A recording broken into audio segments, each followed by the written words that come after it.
Hello students, welcome back to English class. Hope you have completed the activity given to you. Help the boy in reaching the river. Let's see whether the boy has followed the way which you have showed, or did he take the help of anybody else, or all alone he has reached the river. Let's see what had happened. He had asked a woodcutter about the river. How far is the river? He asked. When he asked for the woodcutter, he already warned him that it takes 3 miles and it would become dark. It would be dark by the time he come back. But still the boy, he said, I am a good walker, so I can reach there very soon. And the woodcutter, he looked at the boy and doubted, and he was also worried that something bad might happen to this boy. So he looked after him with some misgivings. Misgivings means here, that is, he doubted the boy, and he was also worried that something bad might happen to that boy, and he also decided to keep an eye out for the boy on his way back from the market. And how was the path? The path, it was dizzy, winding path. The path, it was dizzy, winding path. Dizzy means here it is around the mountains. The path is it turns around the mountain, and he felt like he slipped once or twice and slid into a bush or off path and of the path and down the hill, which is covered with lush green ferns and trees wound in creepers. So here are the lush green ferns you see here, thickly grown ferns. So while he was walking, as the path, it was dizzy and also it is a winding path, it rounded the mountain and it is very steep also. The path, it is very steep, even steep, perpendicularly steep. It is very slopey, perpendicularly slopey down the hill.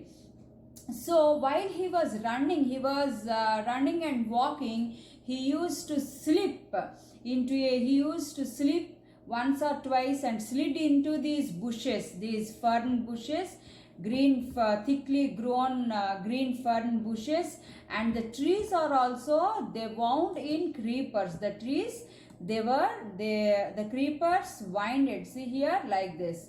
Okay, the trees wound in creepers. So every now and then, as the path is very slopey and it is slippery even. So while he is going down, he used to slip and slid into the bushes. Soon he was in the valley and the path straightened out and rose. He met a girl who was coming in opposite direction. So very soon he reached the valley. He was in the valley and the path straightened out and rose. Now it is up the slope. It's not down. It is not steepy. He has to go up the mountains. And on his way he met a girl who was coming in opposite direction, and he asked the girl, how far is the river? And how was the girl? The girl, she was holding a curved knife which is used to cut the grass, and her arms were covered with heavy bangles, and they gave some music like while she was talking and moving like this. Okay, and this is the curved knife. It is used to cut the grass. Okay, and he asked, when the boy asked how far is the river, the girl, without any thought, without thinking, without any hesitation, she just said 20 miles. And the boy, he laughed, because it is clear that she had never been to the river, and just without any thought she just told it's 20 miles. And the boy, he laughed because he had already walked half the way. And then he saw a parrot screeched, flew low over his head, and he followed its flight. So he followed the parrot's flight. It's going dipping and going like this. It's going coming down and rising up, and the parrot, it was going, and the boy, he followed the parrot's flight, and the parrot, after some way, it disappeared among the trees. And now the boy, he couldn't do anything. He stopped. He heard the trickle of water. He heard trickle of water, the flow of water, the flow of water of a stream. He heard that, and he felt thirsty, and he stopped there to drink some water. And now it's almost like one, like that, mid noon. It is noon. And then he stopped that the sun, it was striking on his face, scorching heat, and his foot also, they were scorching, and the path, it is very dusty even, okay, like this, the path with stones and everything, it is dusty path, and the sun, it is burning like anything on his face. And now what did he do? So soon he saw another boy. Ahead of him, in front of him, driving a few sheep down path. So he felt very happy that somebody is there. So what he did, he unwrapped the loaf of bread which he brought from his house, and then what did he do? He cut it half, and gave one half to that boy, and the other half he had it. And he asked how far would be the river. Then the boy, he said, just around the next hill and straight down. So the boy, he gave a clear cut information to this boy. It's just almost, you have come very near, just round the next hill and straight down the river it is, he said. And they sat in silence beside the hill and ate it very silently, the bread. And both of them walked together, and they talked about the things. And then the boy, he did not notice that his feet were paining, nothing. And how far he has covered the distance, nothing he bothered, and he was going on. Just then this boy, the shepherd boy, he has to take another path, another way. So he left him all alone, and he went on his own way. And this boy, he felt very discouraged.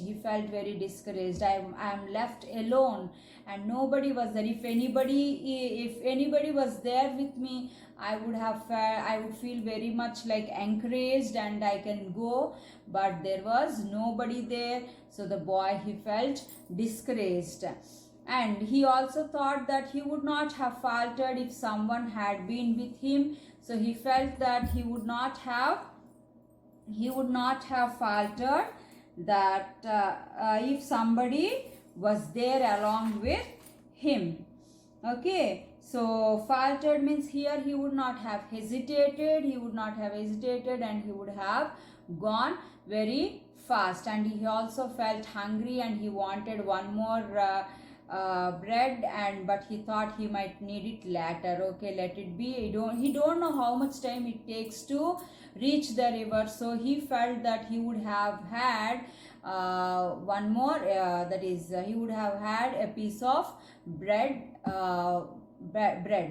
and he couldn't turn back now.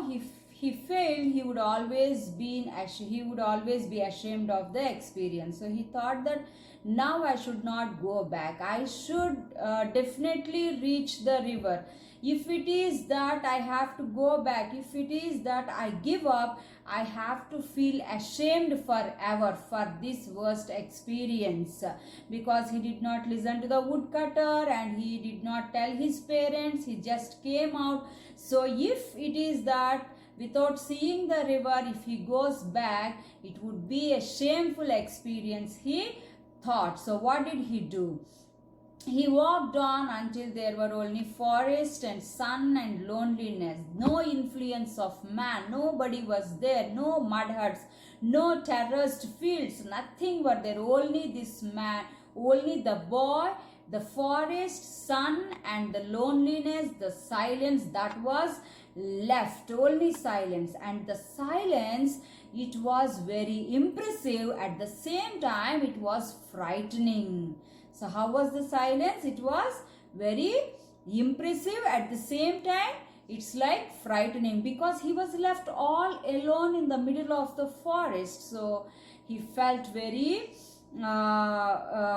he was frightened, and there wasn't any movement there. No movement was there, no movement of trees, nothing except the bending of grass under his feet. So he felt like very much frightening. Nothing, nobody was there except silence and hawk, and the circling of hawk high above the pine trees. So the hawk, it was circling high above the pine trees, and no influence of man, nobody was there, no movement of trees, nothing, completely dead silence.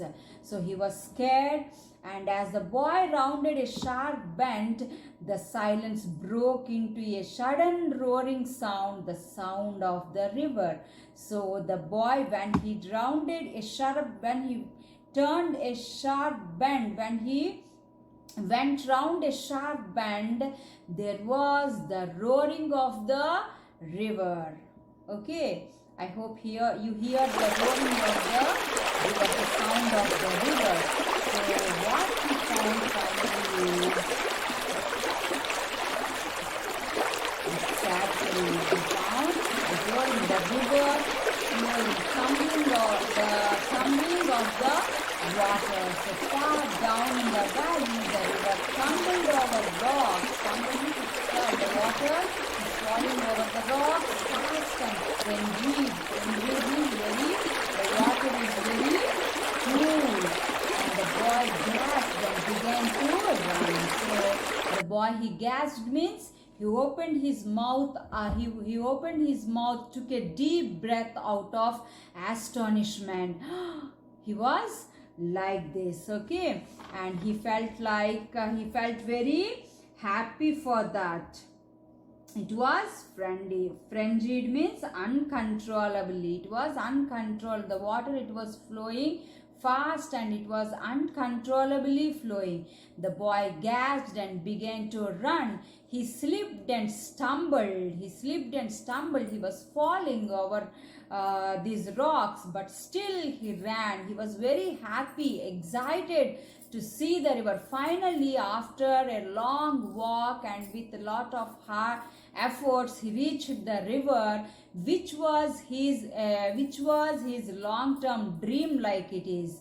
So he ran towards the river. Then he was ankle deep in the painfully cold mountain water. Painfully means because the water, it was very cold there, but still he felt very happy, and the water was blue and white and wonderful, very pure. The water is pure. It was blue and white, and the water, it is wonderful. He felt the water with his own hands, and he came personally, and he saw the river for the first time. So he was very much excited, and he felt very happy for that. And this nice story, the beautiful story, was written by Ruskin Bond. He is Indian author of British descent.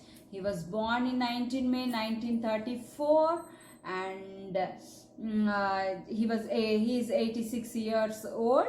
He lives with his adopted family in Landor, Missouri, India.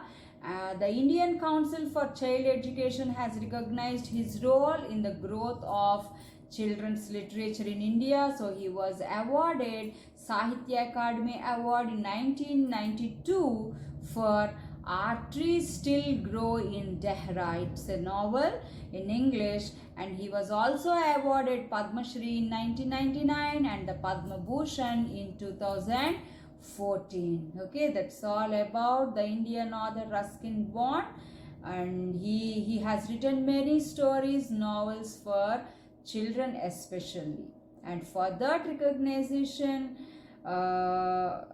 he was given the awards. Okay, Sahitya Akademi Award or Padma Shri or Padma Bhushan. Okay, That's all for today, students. Thank you for now. Meet you in the next class.